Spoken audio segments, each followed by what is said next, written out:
I'm Sarah, and I'm 32 years old. For most of my life, I believed my parents were fair, loving people who treated their children equally.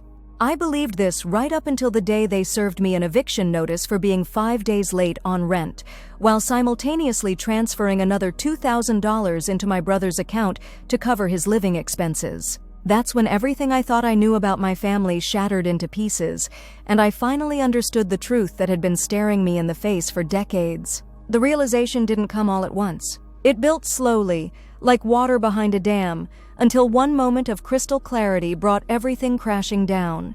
My parents had been paying my 29-year-old brother Marcus's rent for 2 solid years without him even asking, while they evicted their own daughter after a single late payment during the most difficult period of my life. But the rent situation was just the tip of the iceberg.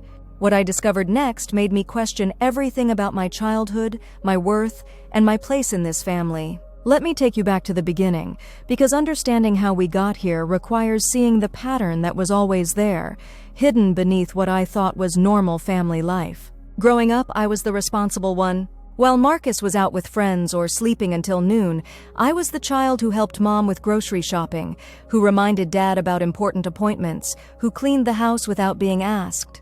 I was the straight-A student who worked part-time jobs throughout high school to pay for my own car insurance and college application fees. I told myself this was just how families worked. Everyone contributed according to their abilities. Marcus, on the other hand, seemed to glide through life on a different set of rules. When he failed his driver's test 3 times, our parents paid for a private driving instructor and bought him a brand new Honda Civic for his 17th birthday. When I passed my test on the first try at 16, they congratulated me and handed me the keys to our 12-year-old family minivan, explaining that I'd need to earn my own car if I wanted something better. I remember standing in our driveway, watching Marcus show off his shiny new car to his friends, and feeling this strange, hollow sensation in my chest. But I pushed it down, telling myself that Marcus needed more help than I did. I was capable and independent. I should be proud of that, right? College applications revealed another layer of this pattern. I spent months researching schools, writing essays, and applying for scholarships. I earned a partial academic scholarship to our state university and worked 25 hours a week at a campus bookstore to cover the rest of my expenses. I lived in the cheapest dorm available and survived on ramen noodles and peanut butter sandwiches. Marcus barely graduated high school, but somehow our parents found the money to send him to a private liberal arts college 3 states away. They covered his full tuition, room and board, meal plan, and even gave him a monthly allowance for entertainment. When I asked why they couldn't help me financially, Mom explained that Marcus was more vulnerable and needed their support to succeed. I was already doing so well on my own. That word, vulnerable, would haunt me for years. Apparently, being responsible and capable meant I deserved less support, not more recognition. After graduation, I found a job at a nonprofit organization focused on environmental education. The pay was modest, but the work was meaningful, and I was good at it. Within 2 years, I'd been promoted twice and was managing community outreach programs across 3 counties. I was proud of building something important, even if the salary meant I had to be careful with every dollar. Marcus, meanwhile, had dropped out of college after 3 years and moved back home. He spent most days playing video games in his childhood bedroom while our parents brought him meals and did his laundry. When family members asked what his plans were, Mom would smile tightly and say he was taking time to find himself. This went on for almost a year before our parents sat down with both of us for what they called a family financial planning discussion. They explained that they wanted to help us both transition to independent adult lives. For me, this meant they would help me find a small rental property where I could build equity instead of throwing money away on rent. For Marcus, it meant they would support him while he figured out his next steps. At the time, I was so grateful. My parents found me a tiny 2-bedroom house 3 blocks from my office. It was old and needed work, but it had good bones and a small backyard where I could start a garden. The rent was $850 a month, which stretched my budget tight but felt manageable. They explained that I would pay rent directly to them, and they would handle the landlord relationship since they had co-signed the lease. I moved in during March and immediately began making the space my own. I painted the walls, planted vegetables in the backyard, and slowly furnished the rooms with secondhand finds and DIY projects. For the first time in my adult life, I felt like I had a real home. I was building something that could last. Marcus moved into a sleek one-bedroom apartment downtown around the same time. His place had granite countertops, stainless steel appliances, and a fitness center in the building. The rent was $1,500 a month, not counting utilities, parking, or the building's amenities fee. But this didn't seem to worry anyone because Marcus wasn't paying for any of it. What I didn't know then was that my parents weren't just helping Marcus with his rent temporarily while he got back on his feet. They had committed to covering all of his living expenses indefinitely, while simultaneously collecting rent money from me every month. I was paying them to live in a house they didn't even own, while they paid for Marcus to live in luxury without contributing a single dollar toward his own survival. For 18 months, I never missed a rent payment. $850, transferred promptly on the first of every month. I took pride in this reliability, especially knowing how many people my age struggled with housing costs. I felt like I was demonstrating my responsibility and earning my parents' respect through consistent follow-through. During this time, my career continued to flourish. I received a significant promotion that came with a salary increase and additional responsibilities. I was now overseeing educational programs that served over 10,000 students annually across our region. Local newspapers featured my work in articles about innovative environmental education. I was invited to speak at regional conferences and serve on community advisory boards. But my personal life felt increasingly isolated. Family gatherings always seemed to revolve around Marcus and his latest interests or struggles. When I shared news about work achievements, the conversation would quickly shift to Marcus's job search or his creative projects. I started to notice that my parents' eyes would glaze over when I talked about my successes, but they would lean forward with intense focus whenever Marcus mentioned even minor developments in his life. The isolation deepened when my long-term relationship ended in December. David and I had been together for 3 years, and I thought we were heading toward marriage. But he explained that he couldn't see a future with someone whose family treated her like an afterthought. He pointed out things I'd become numb to, how my parents would interrupt me to take Marcus's phone calls, how they would make plans that included Marcus without checking if I was available, how they would praise Marcus for accomplishments that paled in comparison to my own achievements. I defended my family to David, but his words planted seeds of doubt that I couldn't shake. Was I really being treated differently, or was I just being overly sensitive? The answer came in January, during the most difficult month of my adult life. My grandmother, who had been like a second mother to me throughout my childhood, was diagnosed with pancreatic cancer. The diagnosis came with a prognosis of 3 to 6 months, and our family was devastated. Grandma Helen had been the glue that held our extended family together, the person who remembered everyone's birthdays and organized holiday gatherings and offered wisdom during difficult times. I immediately requested family leave from work to spend time with her and help coordinate her care. This meant a significant reduction in my income, since my nonprofit job didn't offer paid family leave beyond the basic bereavement days. But being with Grandma Helen during her final months felt more important than financial security. I spent most of January and February driving the 40-minute round trip to her assisted living facility every day after work.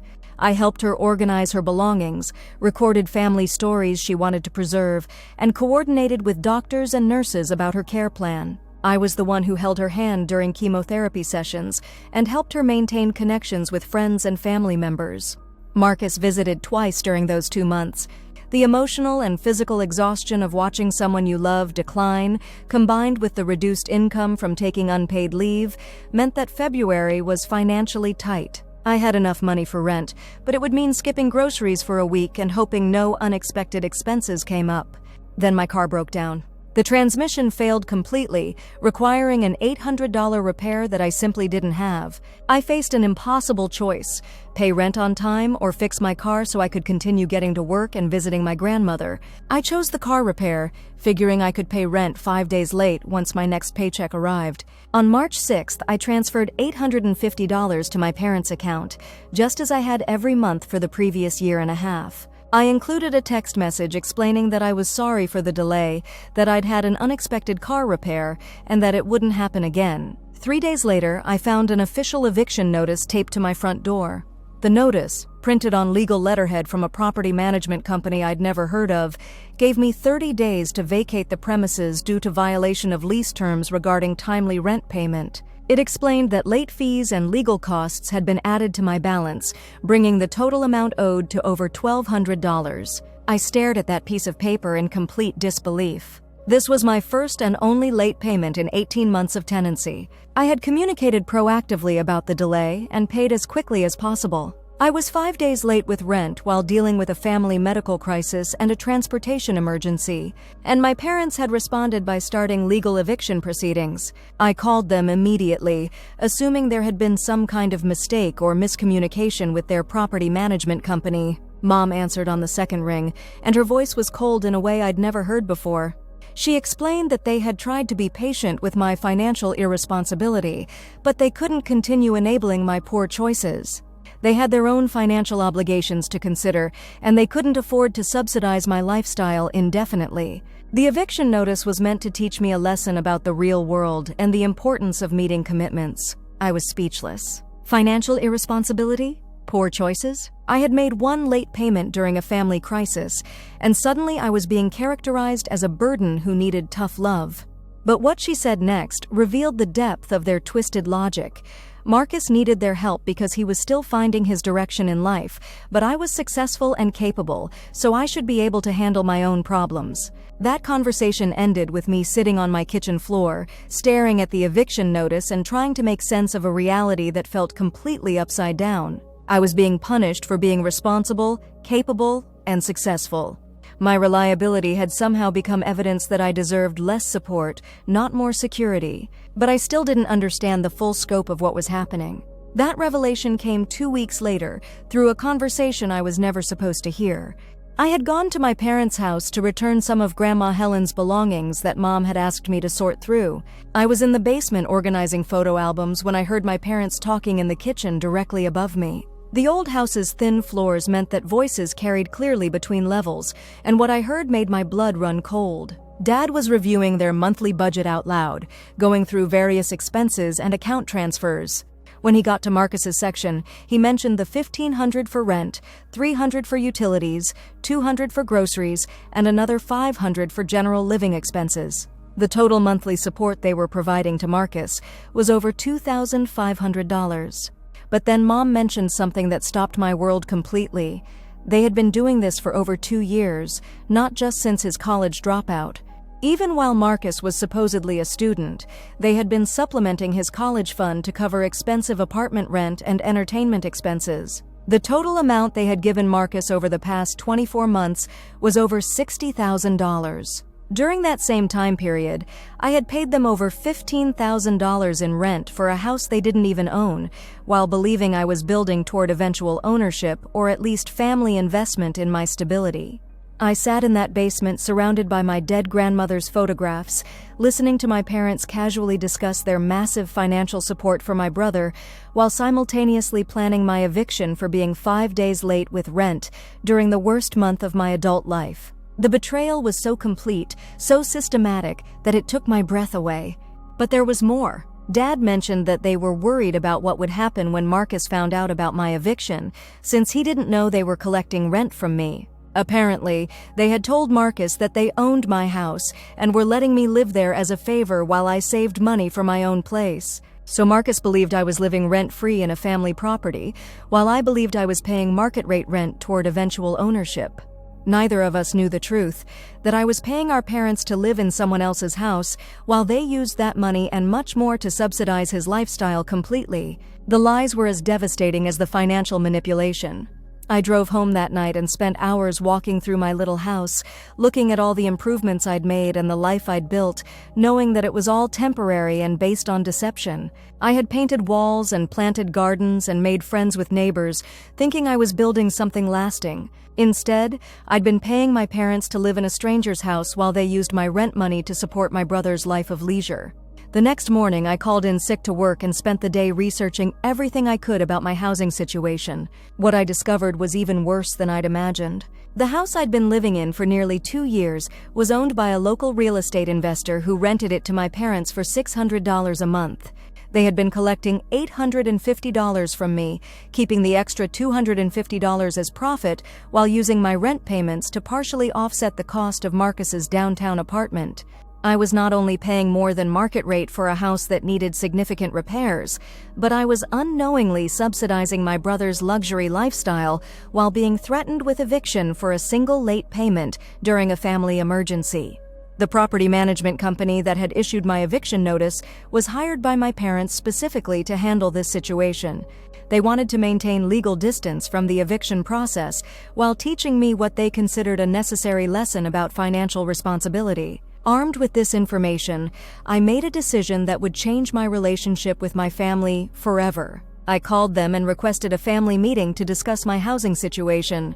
We arranged to meet at their house the following Sunday, with Marcus invited as well since the conversation would affect family finances that apparently involved him whether he knew it or not. That Sunday morning, I arrived with a folder full of documentation I'd gathered over the previous week.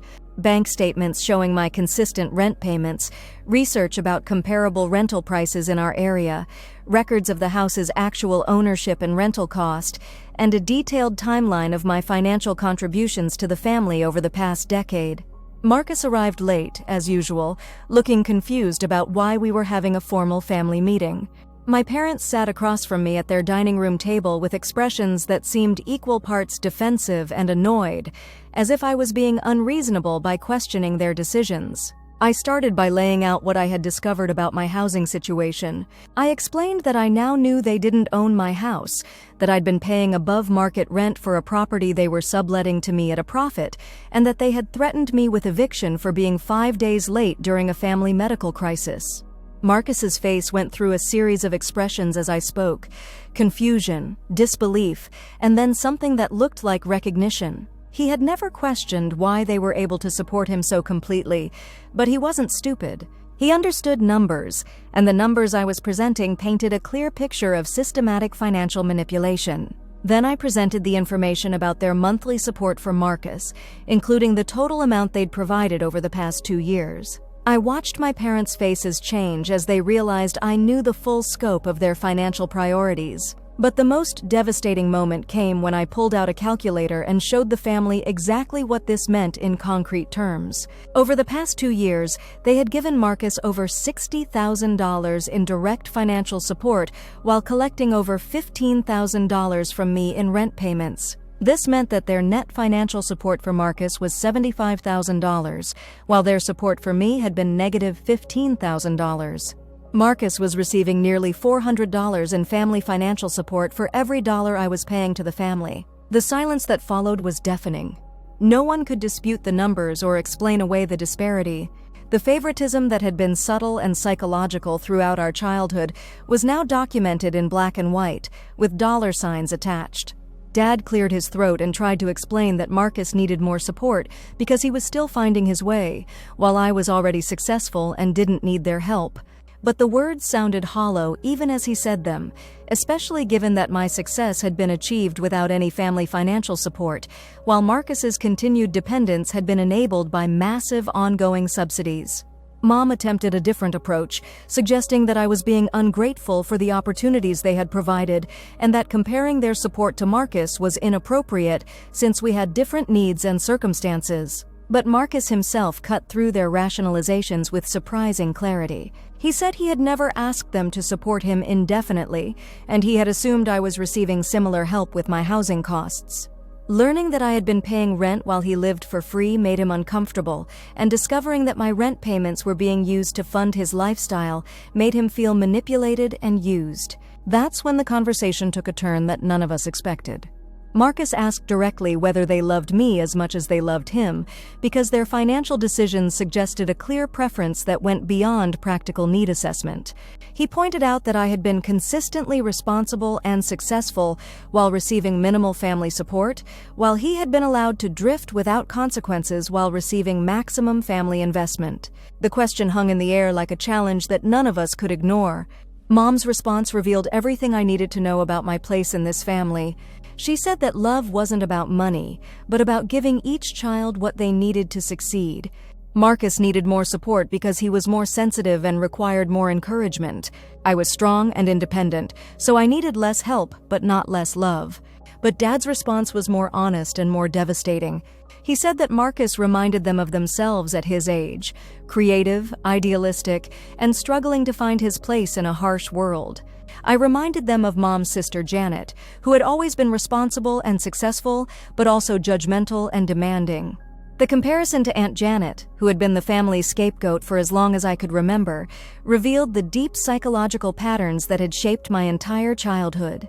I wasn't just receiving less support, I was being cast in the role of the overly capable family member who didn't deserve investment because my competence was seen as evidence of privilege rather than achievement. Everything suddenly made sense. The way conversations stopped when I entered rooms, the way my achievements were minimized while Marcus's minor efforts were celebrated, the way family photos somehow always featured Marcus prominently while I appeared in the background or edges. The way holiday gifts seemed carefully calculated to reinforce our respective family roles, practical items for me, luxury and hobby items for him. I had spent 32 years trying to earn my parents' pride and recognition through achievement and responsibility, not understanding that these very qualities had marked me as someone who didn't need or deserve their investment. That realization was simultaneously liberating and heartbreaking. I stood up from the table and told my family that I would be moving out of the rental house immediately, since I now understood that my tenancy was based on deception and manipulation. I said I would not be paying any additional rent or fees since they had been profiting from my housing costs while lying to me about the arrangement. More importantly, I told them that I would be taking a break from family relationships while I processed what I had learned about my role in their lives. I needed time to understand who I was outside of their distorted family dynamics, and I needed space to build relationships based on honesty rather than manipulation. Marcus tried to apologize and suggest that we could fix this situation, but I explained that the problem wasn't just the money. The problem was a lifetime of systematic devaluation disguised as family love. Money was just how the devaluation had become visible and measurable. I packed my belongings over the next 2 weeks and moved into a studio apartment across town. It was smaller and more expensive than the house, but it was honestly mine, with a lease in my name and no hidden agendas attached to my monthly payments. The emotional healing took much longer than the physical move.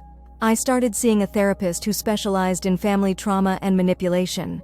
Through our sessions, I began to understand the psychological patterns that had shaped my entire life. I had been cast in the role of the parentified child, the one who was expected to be mature, responsible, and self-sufficient from an early age, so that family resources and attention could be focused on the supposedly more needy family members. This dynamic had trained me to equate my worth with my usefulness, and to accept minimal support as evidence of my capability rather than my family's neglect. I had learned to pride myself on needing less, not recognizing that needing less had become an excuse for others to give me less. The therapy helped me see that my achievements were even more impressive given the lack of family support, not less deserving of recognition. I had succeeded despite systematic underinvestment, which actually demonstrated remarkable resilience and capability.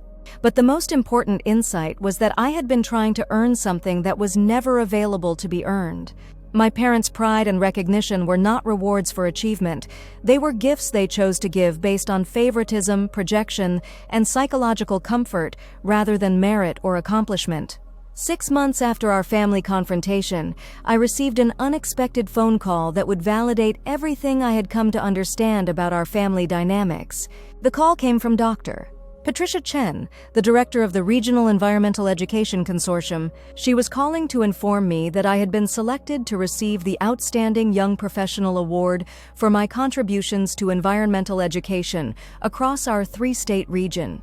The award came with a $5,000 grant to support continued professional development and a feature article in the consortium's quarterly publication that reached over 50,000 environmental educators nationwide. Dr. Chen mentioned that my nomination had been supported by letters from colleagues, community partners, and program participants who described my work as innovative, impactful, and inspiring. She specifically noted that the selection committee had been impressed by my ability to create meaningful change with limited resources, and by the measurable outcomes I had achieved in communities that had historically been underserved by environmental education programs. The award ceremony was scheduled for the following month, and I was invited to bring family members to celebrate this recognition of my professional achievements.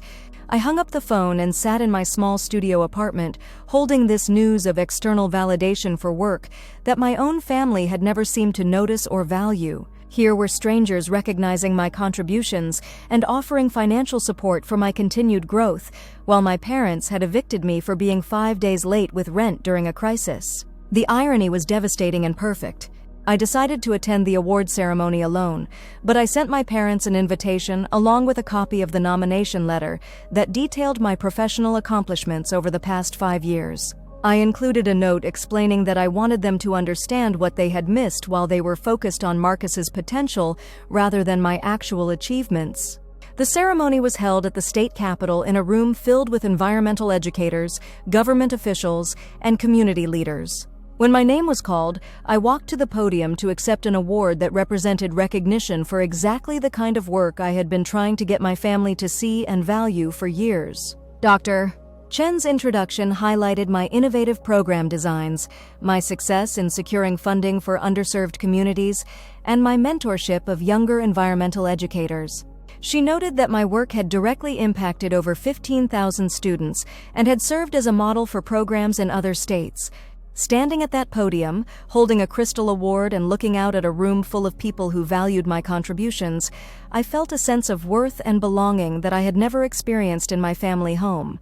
The local newspaper covered the ceremony, and the article about my award was shared widely on social media by colleagues and community partners. For the first time in my life, I was publicly recognized as an expert in my field and a leader in my community. My parents called the next day. Mom's voice was different, softer, almost tentative. She said they had seen the newspaper article and were proud of my achievement. She asked whether I might be willing to have dinner with them to celebrate my award and discuss our family situation. Dad got on the phone and said he hadn't realized how significant my work had become and that perhaps they had underestimated my professional accomplishments.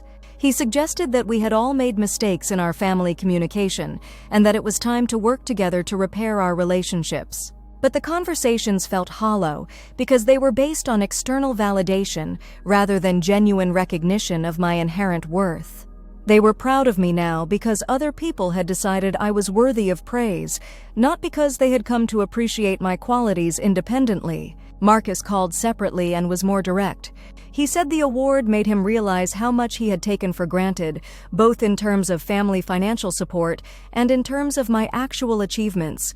He said he felt ashamed that he had been living off family money while I was receiving professional recognition for innovative work that was making a real difference in the world. His honesty was painful but necessary. He acknowledged that he had been enabled in his lack of direction, while I had been penalized for my focus and success. He said he wanted to make changes in his own life and repair our sibling relationship, but he understood if I needed more time and space to heal from the family dynamics we had both participated in. These conversations marked the beginning of a slow, careful process of family relationship rebuilding, but on entirely new terms that I established and maintained. I agreed to have occasional dinners with my parents, but only if we could have honest conversations about family patterns without deflection or rationalization. I required them to acknowledge the systematic nature of their differential treatment, not just the recent housing situation, but the lifetime of favoritism that had shaped both Marcus and me in unhealthy ways. I also established clear financial boundaries. I would not accept money from them, and I would not provide money to them. Our relationships would be based on mutual respect and emotional connection, rather than financial manipulation or obligation. Most importantly, I required them to demonstrate sustained changes in their behavior toward both Marcus and me. Marcus needed to transition to financial independence with realistic timelines and expectations. I needed to receive the same level of emotional support and family investment that had always been available to him. These conditions were not negotiable, and I was prepared to maintain my distance from the family indefinitely if they couldn't meet these basic requirements for healthy relationships. The process has been slow and imperfect, but genuine progress has been possible because my parents were forced to confront the concrete evidence of their favoritism rather than hiding behind vague claims about different needs and circumstances. Marcus has made the most significant changes. He moved into a smaller, less expensive apartment and began paying his own rent within 4 months of our family confrontation. He enrolled in a professional development program and started working as a freelance graphic designer. He's still finding his direction, but he's doing it with his own resources and efforts rather than family subsidies. More importantly, he has become an advocate for fair treatment within our family rather than a passive recipient of favoritism. When our parents slip back into old patterns of dismissing my achievements or making excuses for differential treatment, Marcus now speaks up and redirects the conversation toward accountability and honesty. My parents have made slower but meaningful progress. They still struggle with understanding how their actions affected me throughout my childhood and early adulthood, but they have stopped making excuses for the financial manipulation and housing deception. They have also begun to make genuine efforts to understand and appreciate my work, rather than simply acknowledging external recognition. Most importantly, they have begun to see me as a separate person with my own identity and value, rather than as a role they assigned me within their family system. The healing process has taught me that forgiveness and reconciliation are possible, but only when they're based on genuine change rather than social pressure or family obligation. I forgive my parents for the years of favoritism and manipulation, but I maintain boundaries that protect me from falling back into unhealthy patterns. I also learned that my worth and identity exist independently of family recognition or support. The professional success I've achieved and the relationships I've built outside my family are based on my actual qualities and contributions, not on family roles or expectations. That award ceremony was a turning point, not just because of the external recognition, but because it marked the moment when I stopped seeking validation from people who had proven incapable of providing it consistently. Instead, I began building my sense of self-worth on evidence, achievement, and relationships with people who valued me accurately and completely. 2 years later, my life looks completely different than it did during those dark months of family crisis and housing instability. I've been promoted again at work and now oversee environmental education programs across a 5-state region. I've published articles in professional journals and been invited to present at national conferences. I've also started a mentorship program for young women entering environmental careers, particularly those from families that don't understand or support their professional ambitions. I bought my own house last year, a small but beautiful cottage with a large yard where I've created an extensive vegetable and flower garden. It's entirely mine, with a mortgage in my name and no hidden agendas or family manipulation attached to my monthly payments. My relationship with Marcus has become closer and more honest than it ever was during our childhood. We talk regularly about our different experiences growing up in the same family, and we support each other in building healthier relationships with our parents.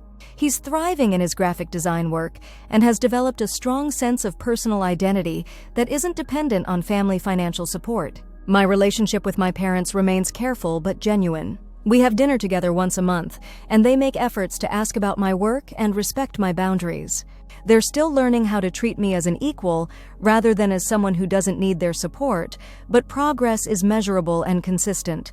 Most importantly, I've learned to trust my own perceptions and stand up for my own worth, even when doing so means challenging family systems that have existed for decades.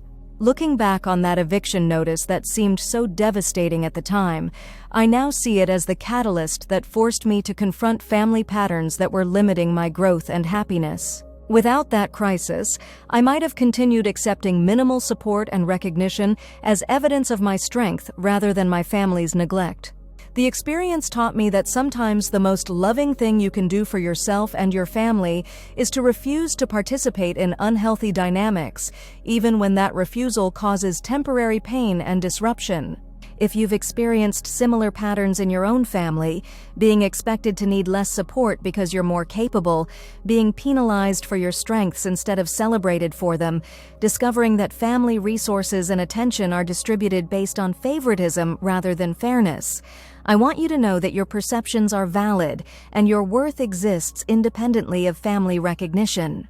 You deserve relationships based on mutual respect and genuine appreciation, not on roles assigned to you by others' comfort or convenience. You deserve support that matches your contributions and recognition that reflects your actual achievements rather than others' expectations or projections.